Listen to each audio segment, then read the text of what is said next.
Hey guys, Brandon here.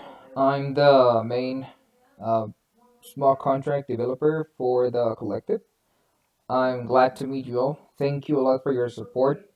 This is pretty much a video in response of the current ongoing problem with Burn Wallet.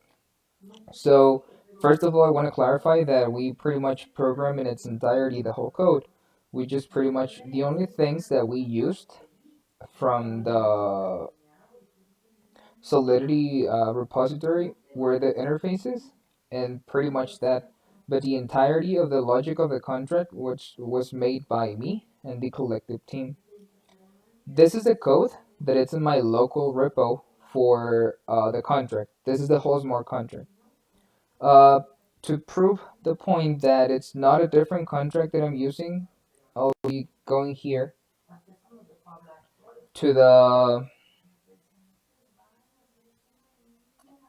contract address, which is this one, as you can see, so you can confirm. We have on top, this is the Unicrypt pre-sale wallet, as you can see here. It's a pre-sale 01. This was emitted by Unicrypt. You can see it here. And this is the one that holds right now the whole pre-sale, right? So we'll go back to the contract. As you can see, it's the collective. I'll just copy the entire thing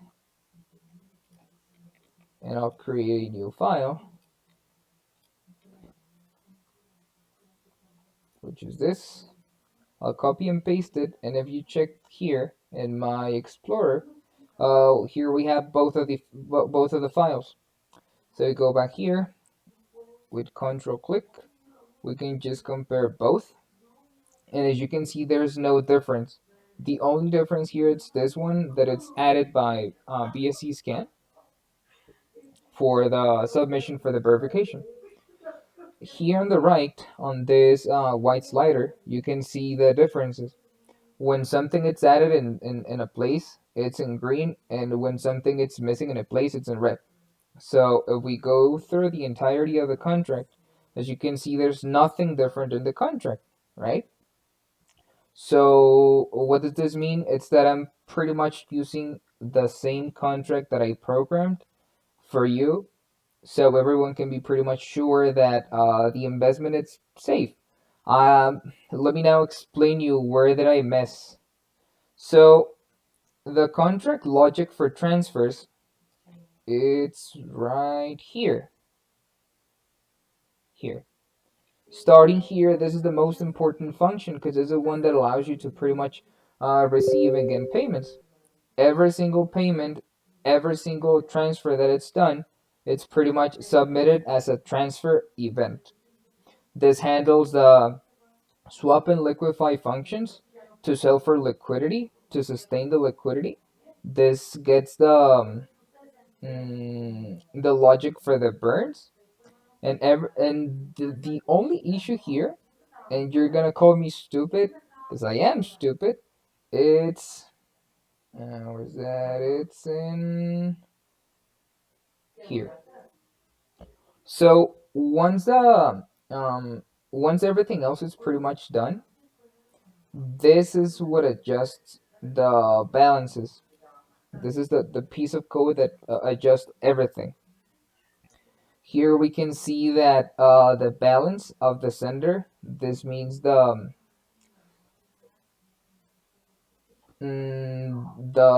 contract that has the liquidity and tokens, is going to be equals to the sender balance minus the amount that I'm sending. And this here, it's the one that affects you as a purchase, as a part of the transaction that does the purchase. So the balances of the recipient are supposed to be plus equal to the amount minus the burn amount minus the liquidity amount. That's the only thing. It's not something sketchy, and this actually makes a lot more sense once you realize that if we go here into the contract again, and we see the transfers, you can see that first I did a transfer for 230 trillion tokens, right? So first is a contract creation. These tokens were sent to the owner wallet. That is my wallet right now. And then after that, I sent 230 trillion tokens. Then right after that, like an hour and a bit after that, I sent an additional 20 trillion tokens. Using the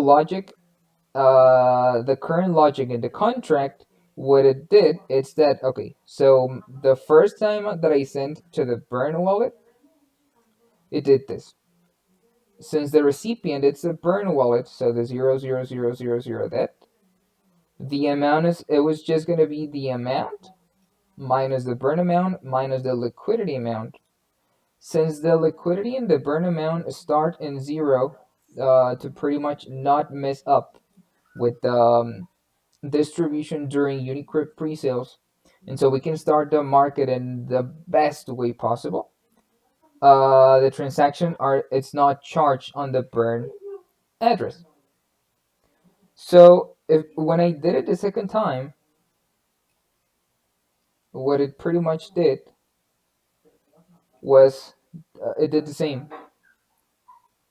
Hold on. Okay, it did the same. When I sent the 20 additional trillion tokens to the wallet, it did. Okay, so the balance of the recipient, in this case the dead wallet, is going to be equals to the amount. So instead of adding the 20 trillion tokens to the 230 trillion tokens, it just said the balance of the recipient, which is the dead address, to the amount once again. And the amount in that transaction of 20 trillion tokens was 20 trillion tokens. That's the issue. That's what happened. It's not something sketchy. What it shows in BSC scan, if you go here, you can actually check here tokens, token holders chart. It says other accounts, but it's not that it's an other account. It's just that since the logic of BSC scan is checking for the tokens that are part of the contract, since these are not sent anywhere, which is pretty much overridden by this amount, they cease to exist. And now you might be asking, does that only affect the burn address? It doesn't. Picture this. So the distribution asks you for 1 BNB, 1 WBNB for 300 billion tokens. After distribution, you will get your 300 billion tokens without any trouble. And you can, of course, sell the tokens without any trouble. But if you're trying to purchase again, say that you hold, I hope you hold, because the project is great. Um, if you hold your 300 billion tokens and then you decided to purchase later on an additional 100 billion tokens, instead of having 400 billion tokens, your new balance would be set to 400 to 100 billion tokens because of this logic. Just this piece of the code. I know that it's not a big deal, but in the program speaking, it is extremely important. Extremely important. I'm shaking right now. I'm shaking right now because I checked this contract on the testnet. If you want to take a look at that, here it is. It's the exact same thing on the testnet, and I did test the code. It was audited twice. We got KYC'd twice, and nobody noticed this symbol. That's important. Mm, I don't want to complain because I'm the programmer, so I'm pretty much in charge of every single thing in the back end of things. Mm, and I'm not looking for any excuses, of course. I'm not gonna give any excuses at all because it was pretty much entirely my fault. Um, I mean, and the only thing that I need to do, it's literally just this. That's it. That's it. Nothing else will change. And once again, I know that it sounds extremely stupid, but once that Now that you know how this works, now that someone was asking pretty much to have that interaction with video, now that you know my face and you can see the screen, it's nothing, it's apparently nothing big. How does this translate to you? Since right now we haven't taken any transactions, any money for the pre-sale, I'm gonna need to take it down again one more time, redeploy the contract with this small change, ask to the auditor to submit the audit again and also to submit the KYC mark again, and that's it. And the supply, nothing will change because nothing has to be changed. The only thing that needs to change is this piece of code, this symbol. That easy. I am sorry because I messed up big. I mean, it's not even one line of code, but it's one symbol. Since in the collective we do care about the community, we do care about the investors.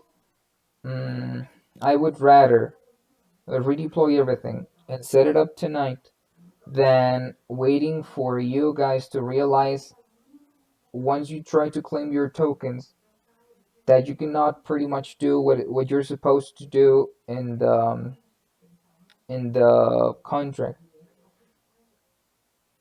because every single piece of the collective, every single person in the collective is pretty much part of something bigger, in my opinion. And I've said this an amazing amount of times to the investors, to my associates, to the core members, to the shilling team, to every single piece of the team, that more than the money, it's that the things that we can make to change the whole crypto world.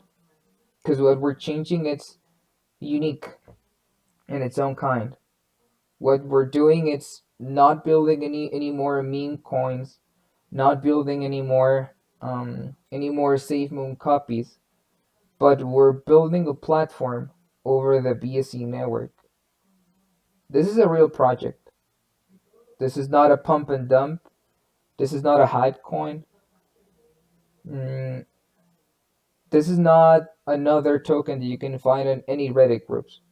That's why we made sure to audit the contract even before setting the pre-sale.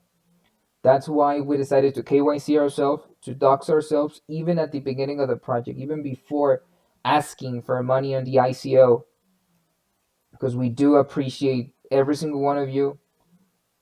Your investment in time and in money for the project truly means a lot for us. We believe in the project. I do believe a lot in the project, and I hope that you do believe in the project too. I, of course, invite you to read the contract, to read the GitHub after I make the changes, to read everything you need to read, to ask me as any questions as you need to ask. And I did this video to pretty much explain and prove the point, so you can know that there's someone behind. I'm not just like pretty much lurking to see how much money I can get from this. Mm, but actually, I'm genuinely invested in the project as a person, as an investor, as a developer, and as a human being, and as a part of the collective. This is pretty much it. This is not an AMA. This is something that I was actually planning to do, the contract walkthrough, so you could understand the contract, so you could learn a bit more on how the contract and the logic for the contract works. And I'll do it later on. As of right now, this is it for today. This is it for me. I'm Brandon, Brandon Ponce. You can check out my profile on the website. There's my LinkedIn. You have my socials, you have my GitHub, you have pretty much everything you need from me. In case you have any questions, in case you want to talk about anything related to the Solidity thing, to any contract thing, I'm pretty much here. Um, Almost, I don't want to say 24/7 because I also need to sleep, but I'm pretty much the whole day in the computer because I do homework, because I'm almost 1 year from graduating, and that's it. Thanks a lot for your time. I hope this clarifies every single thing that you have as a dev right now, and I hope you can still put your trust in me and put your trust in the project. Thanks a lot.